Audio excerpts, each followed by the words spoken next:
We have one other trick up our sleeves with this power series. Now, I wrote this on the board.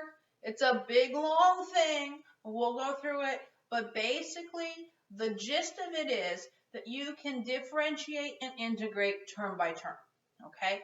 Meaning that if, as long as you're on the radius of convergence, of course. So here's my power series. It's going to converge with some radius of convergence. So if I call f of x this power series, and I wrote out a few terms, c0 plus c1x minus a, I'm going to throw out like 4 terms. I want to take the derivative. The derivative here is just going to be, you can take the derivative underneath your summation sign, and it's just the derivative of those terms. So if I take the derivative of this with respect to x, I'm going to get n cn x minus a to the n minus 1. And in fact, if you just take the derivative individually, you'll see that, right? This is just 0. This is just c1. You take that down, you have 2, c2, etc. So you can take the derivative term by term, and you can also integrate term by term. So we'll talk about the integration in a second. The thing that I want to point out for you, this looks great and it's easy. You just take the derivative, right?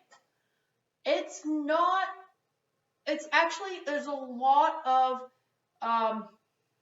there's a lot of math behind it, okay? In other words, I couldn't prove this for you right now based on the amount of math you know, okay? Because it's actually quite a difficult thing.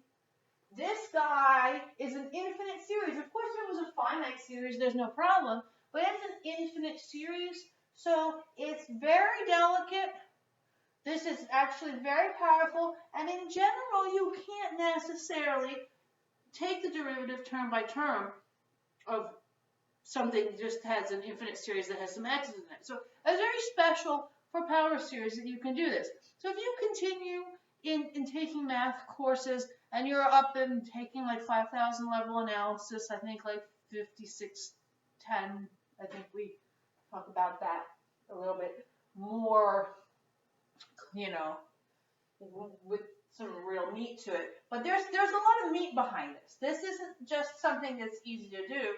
We don't need to go into the meat now, but I want you to at least know that that is a thing, there are issues there. Okay? Integration, on the other hand, is easy. Integration, mathematically speaking, is a nicer process, right? It's a smoothing process. So it's not really surprising that we can integrate term by term in the way that it's actually kind of surprising. And you really need to do a lot of work to prove that you can differentiate term by term. Okay, so my integrating term by term, I'm doing an indefinite integral here. So there is an additional constant. I'm going to call it c. Now, technically, if I take this and I just integrate, right, you would have c naught x, and then you have c1, this guy squared over 2, etc. Just to make the thing nice, they did write this as x minus a, so that's c naught a, just as part of this arbitrary constant. So if you just look at this and you integrate this, where you go, n plus 1 over n plus 1. So it's right. Okay. So that's all that is going to be about. So the point is that, so now we can take the one series that we have and look at some other examples where we can come up with the power series for those functions by either differentiating or integrating the series. Okay, so those are the three things that we're doing in this section. We're either just substituting in, or we're differentiating, or we're integrating. And of course, this is all we have to do it with right now before we learn the Taylor series. All we have is our friend here. Now, the other thing that was written in the theorem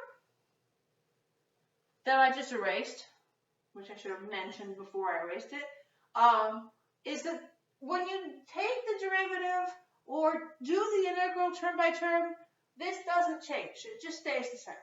Okay? So you don't really have to worry about that. It's going to be the same. All right, so for example, I have this. Let's say I wanted to find the power series representation of 1 over 1 minus x squared, right? So that's like the derivative of that, right? So I basically take this thing and take the derivative both sides.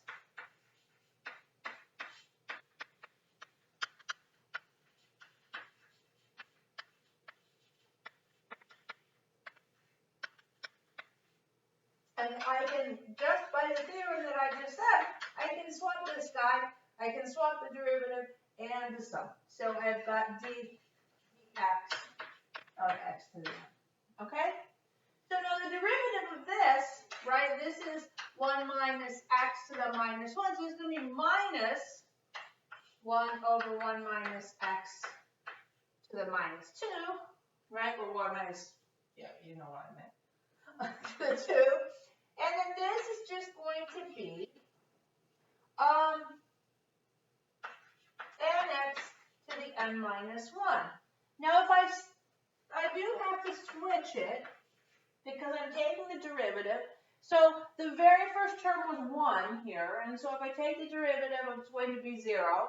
So I tend to change the index here to 1. If you wrote 0, actually, it's not even false because that whole first term would be 0, right? Because it would be 0 times x to the n minus 1. But your book likes to change it to n equals 1 when you take the derivative. Okay? Almost, right? I just have to multiply this guy by a negative 1, right? Because it's negative over here.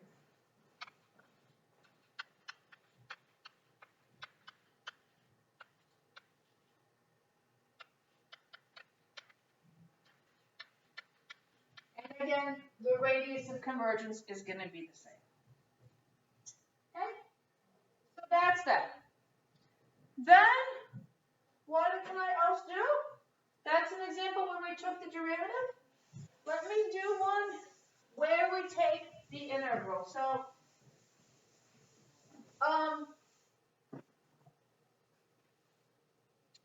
find natural log of 1 minus x, right? Find the power series representation. I should write that down so we know what we're doing. Find power series of this. So I'm just going to take this guy, integrate both sides.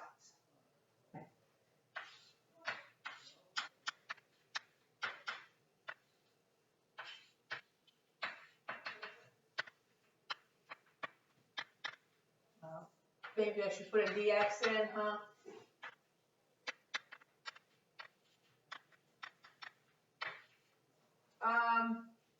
Integral x to the n dx.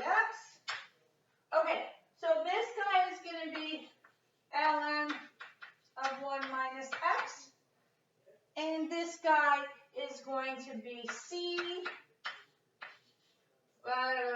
C in there somewhere, right? N equals 0 to infinity of x to the n plus 1, n plus 1. Okay, how do we find c? Well, find c by taking x to be 0, right?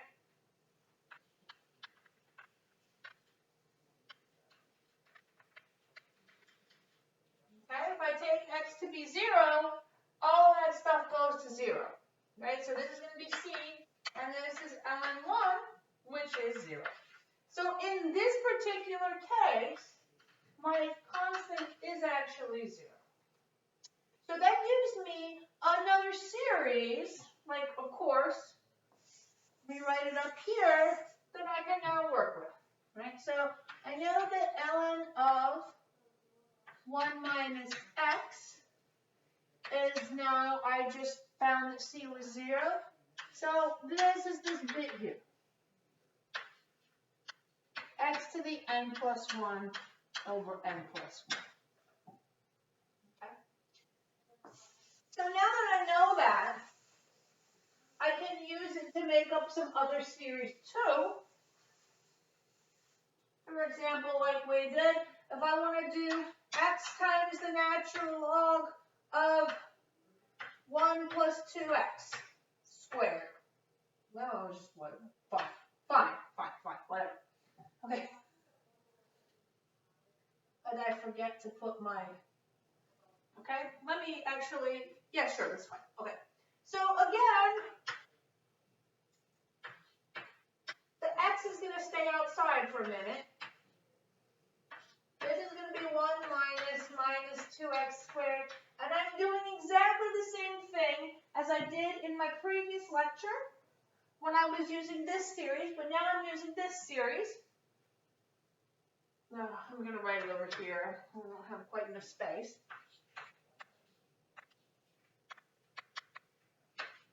That x just sticks there, so I'm going to multiply it through at the end. I'm sticking in minus 2x squared for that x. This is n plus 1 over n plus 1. So now I have minus 1 to the n plus 1, 2 to the n plus 1, x to the 2n plus 2, all over n plus 1. And if I pull the x in,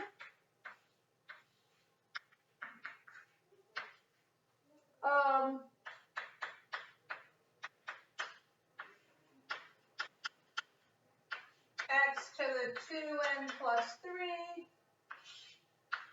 over n plus 1. And my radius of convergence, again, I still have to be a little bit careful now because it's going to change because I got a 2 there.